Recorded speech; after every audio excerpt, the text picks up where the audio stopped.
दिल्ली और उच्च न्यायालय में अरविंद केजरीवाल की को पैरवी की उन्हें आंतरिक रूप से बेल दी जाए, उनके अरेस्ट के खिलाफ वहां सुनवाई चल रही है। सुप्रीम कोर्ट ने केजरीवाल की याचिका पर सुनवाई अभी भी जारी है। सुप्रीम कोर्ट ने केजरीवाल से पूछा कि अंतरिम जमानत मिलने पर क्या आप दफ्तर जाएंगे। अभिषेक मनु सिंघवी जो केजरीवाल की तरफ से पैरवी कर रहे हैं, उन्होंने कहा केजरीवाल आबकारी नीति पर काम नहीं करेंगे। सुप्रीम कोर्ट ने कहा अगर आप दफ्तर जाते हैं तो ठीक नहीं होगा। अभिषेक मनु सिंघवी का कहना कि सीएम के तौर पर इसमें दिक्कत नहीं होनी चाहिए, लेकिन कोर्ट ने फिर कहा देखिए अगर आप सीएम के दफ्तर जाएंगे और सीएम का कार्य करेंगे वाह करेंगे तो फिर बहुत ज़्यादा दिक्कत हो जाएगी, क्योंकि इसके अलग अलग रेमिफिकेशंस होंगे। और अभी भी बहस बहुत तीव्रता से जारी है। एडवोकेट और वहाँ पर राजू जी कह रहे थे और फिर अब solicitor Tushar general SG Tushar Mehta भी बात कर रहे हैं। वो कह रहे हैं देखिए एक देश के आम नागरिक और एक नेता के बीच में भेदभाव ना करें। अगर ये पूरी तरह से एक भ्रांति, एक माहौल बनाया जा रहा है कि चुनाव की वजह से मुझे गिरफ्तार किया गया, तो 9 समन्स आपने क्यों ये किए, स्किप किए। और ये प्रश्न कोर्ट ने भी, उच्च न्यायालय ने भी और जस्टिस खन्ना ने भी अरविंद केजरीवाल को पूछा है। विक्रांत इस वक्त जुड़ रहे हैं, तो बहस बहुत तीव्रता से जारी है, पर क्या आसार ऐसे लिख रहे हैं कि चुनाव तक अरविंद केजरीवाल को शायद बेल मिल जाएगा, लेकिन विद टर्म्स एंड कंडीशंस? क्या ऐसे आसार दिख रहे हैं? देखिए आनंद, अदालत के मामलों में कभी भी आसार पर बात करना खतरनाक नहीं होता। क्या आसार दिख रहे हैं, क्योंकि कयास आप बाकी जगह हम और आप लगा सकते हैं, लेकिन अदालत के फैसलों पर लगाना बहुत मुश्किल होगा। लेकिन एक बात है कि प्राइमा फेसी कोर्ट इस बात के लिए कन्विंस थी कि इस मामले में इंटरिम बेल पर विचार किया जाना चाहिए, क्योंकि कोर्ट ने ये बोला कि ये एक एक्स्ट्रा ऑर्डिनरी सिचुएशन है, असाधारण स्थिति है। वो एक मुख्यमंत्री हैं, उनके खिलाफ कोई और मुकदमा नहीं है और इस मामले में हमें इंटरिम बेल पर विचार करना चाहिए।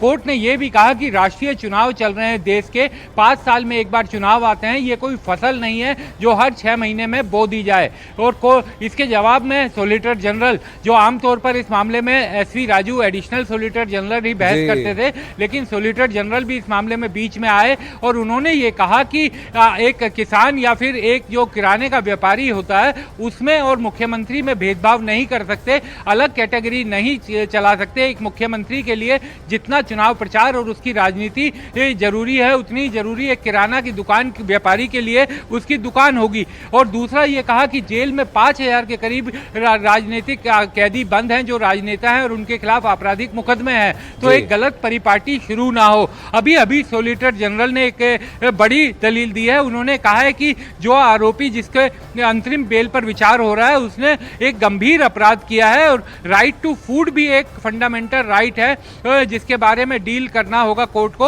और जॉर्ज फर्नांडिस का हवाला दिया गया कि जॉर्ज फर्नांडिस ने जेल में रहते हुए चुनाव लड़ा था और वो इतने बड़े मार्जिन से चुनाव जीते थे जो भारतीय चुनाव के इतिहास में शायद सबसे ज्यादा मार्जिन माना जाता है। सॉलिसिटर जनरल ने यह भी कहा कि वो अदालत से एक तरह से अनुरोध कर रहे हैं कि पॉलिटिकल लीडर्स के लिए एक सेपरेट क्लास ना बनाई जाए और उन्हें आम आदमी से अलग ना देखा जाए, और अगर इस तरीके से होगा तो ठीक नहीं होगा। और ये दलील के बिल्कुल भी ठीक नहीं है कि 1.5 साल में ईडी ने कुछ नहीं किया और अचानक से चुनाव के दौरान उठा लिया, क्योंकि उनका ये कहना था कि कई बार जांच लंबी चलती है और जांच में अरविंद केजरीवाल तो लड़ नहीं रहे हैं चुनाव, विक्रांत, एक क्योंकि वो लोकसभा का चुनाव नहीं लड़ रहे हैं। दूसरी बात, सुप्रीम कोर्ट ने कहा है अगर हम आपको रिलीज करते भी हैं चुनाव के लिए तो हम आपको मुख्यमंत्री का रोल अदा करने नहीं देंगे। आप किसी भी तरह से मुख्यमंत्री का कार्यभार नहीं संभाल सकते और उससे रिलेटेड कोई काम नहीं कर सकते, लेकिन आप ऐसा नहीं करेंगे इसका मैं आपको कैसे मान लूं, क्योंकि ये बहुत डेंजरस है, आपको छोड़ दिया। और अगर आपने मुख्यमंत्री के रूप में कार्यरत होना शुरू कर दिया तो फिर वो डेंजरस हो जाएगा। तो विक्रांत, कहीं ना कहीं कोर्ट चाहता है कि आपको चुनाव के लिए छोड़े, लेकिन फिर दलीलें ये दी जा रही हैं कि आप सिर्फ एक ऐसा एक्सेप्शन क्रिएट ना करें तो क्योंकि हर कोई रोल ये मांगेगा। और दूसरी बात अगर ये कह रहे हैं कि कोर्ट का ये भी कहना कि अगर चुनाव नहीं होते तो किसी हाल में आपको बेल नहीं मिलता, बेल की बात ही नहीं उठती। बिल्कुल आनंद, यही मैं आ रहा था। बिल्कुल, कोर्ट ने साफ ये कहा कि अगर चुनाव की दृष्टि नहीं होती तो हम इंटरिम बेल पर विचार नहीं कर रहे होते, और जो आपकी गिरफ्तारी और रिमांड की जो एप्लीकेशन है उस पर हम फैसला सुरक्षित रख लेते, जो छुट्टियों के बाद ही सामने आता। लेकिन चूंकि चुनाव सामने है, चुनाव छुट्टियों से पहले है, तो हम इंटरिम याचिका पर सुनवाई कर रहे हैं। और कोर्ट ने कहा कि हम कतई अनुमति नहीं दे सकते कि आप मुख्यमंत्री के कार्यालय में जाएं, क्योंकि वहां पर जाना वो प्रोप्राइटरी के लिए ठीक नहीं होगा। हालांकि अरविंद केजरीवाल ने कभी भी मुख्यमंत्री का कार्यभार नहीं छोड़ा है, तो कार्यभार संभालने जैसी बात नहीं है। लेकिन कोर्ट ने कहा कि हम नहीं चाहेंगे कि आप मुख्यमंत्री के कार्यालय में जाएं। वो बेसिकली वही चीज है कि आप बतौर सीएम अपने ऑफिस में ना जाएं, क्योंकि हम आपको एज ए सीएम रिलीफ नहीं दे रहे, हम आपको एक चुनाव लड़ने के लिए रिलीफ पर विचार कर रहे हैं। तो अरविंद केजरीवाल के वकील अभिषेक मनु सिंघवी ने कहा कि ठीक है, मैं किसी भी फाइल पर साइन नहीं करूंगा, लेकिन ये हमें गारंटी दी जाए कि एलजी इस बिना पर काम नहीं रोकेंगे कि इस पर मुख्यमंत्री के साइन नहीं है। तो इस पर थोड़ी बात अटकी हुई है, अभी मामले की सुनवाई चल रही है। सॉलिसिटर जनरल विरोध कर रहे हैं, क्योंकि वो कहीं पर चुनाव लड़ नहीं रहे हैं। बात यही है कि वो कहीं पर भी वो तो प्रचार के लिए बाहर जाना चाहते हैं। क्या कोर्ट में कहीं ये कहा गया है कि कोई भी लोकसभा का चुनाव अरविंद केजरीवाल लड़ने वाले हैं? वो तो नहीं लड़ रहे हैं। तो इनका जो ग्राउंड है इंटरिम बेल का, वो तो इस बात पे है कि अरेस्ट ही गलत है। सबसे पहली बात, ये याचिका तो इसीलिए दायर की गई थी क्योंकि ये अरेस्ट के ग्राउंड्स गलत हैं। दूसरा, ये आरोप उनकी तरफ से, अरविंद केजरीवाल की तरफ से लगाया गया कि देखिए ये चुनाव थे इसीलिए मुझे अरेस्ट किया गया। इस दोनों पर सुप्रीम कोर्ट उनसे सहमत नहीं दिख रही, क्योंकि उन्होंने कहा आपने 9 समन स्किप किए, पहली बात। दूसरी बात ये कहा कि अगर चुनाव नहीं होते तो आपको जमानत मिलती ही नहीं। तो उनकी दलीलें इधर उधर हैं, लेकिन कहीं ना कहीं कोर्ट का मन साफ है कि इलेक्शंस के लिए क्या आपको दिया जाए, इस पर हम विचार कर रहे हैं।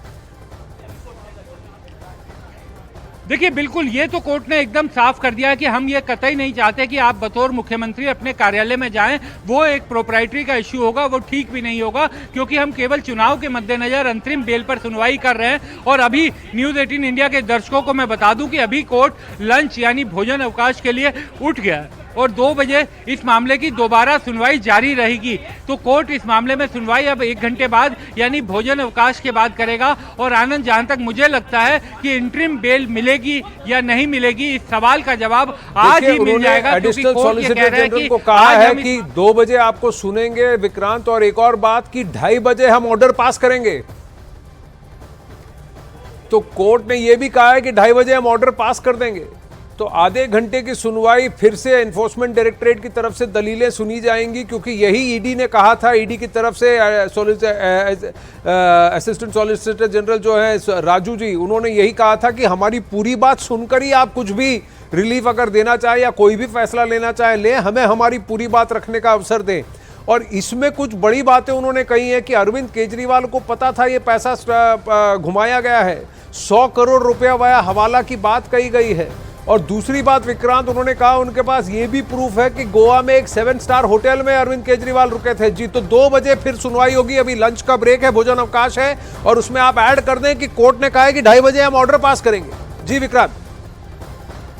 देखिए, बिल्कुल कोर्ट ने पहले ही आनंद ये कह दिया था कि आज 2:30 बजे तक कोर्ट बैठी है, तो जो भी होगा वो 2:30 बजे तक ही होगा। क्योंकि जो आप गोवा वाली बात कर रहे हैं और जो ईडी की पैसों के लेन देन वाली बात कर रहे हैं, वो सब चीजें की सुनवाई जब ईडी मेन मैटर की हियरिंग कर रही थी, यानी अरविंद केजरीवाल ने जो अपनी गिरफ्तारी और रिमांड को चैलेंज किया, उस समय ईडी की दलील थी कि वो गोवा में रुके थे एक 7 सितारा होटल में, और उसमें जो पैसा दिया गया था उसमें से कुछ प्रोसीड ऑफ क्राइम थी, क्योंकि वो पेमेंट कैश में उस व्यक्ति ने की थी जिसके पास वो पैसा पहुंचा था। लेकिन उसके बाद कोर्ट ने साफ कर दिया था कि हम इस मामले में इंटरिम बेल आज ही सुनेंगे, क्योंकि 2:30 बजे तक हम बैठे हुए हैं और 2:30 बजे तक ये बेंच बैठी हुई है, यानी जस्टिस दीपांकर दत्ता और जस्टिस संजीव खन्ना, ये बेंच 2:30 बजे तक बैठी हुई है। और कोर्ट ने 12 बजे के करीब ये साफ कर दिया था कि हम इस मामले को 12:30 बजे सुनेंगे, भोजन अवकाश के बाद, क्योंकि 2:30 बजे तक बेंच है। 2:30 बजे के बाद इस मामले में फैसला भी सुनाया जाएगा कि इंटरिम रिलीफ मिले या ना मिले। और ये एकदम क्लियर कट समझ लेना चाहिए कि ये पूरी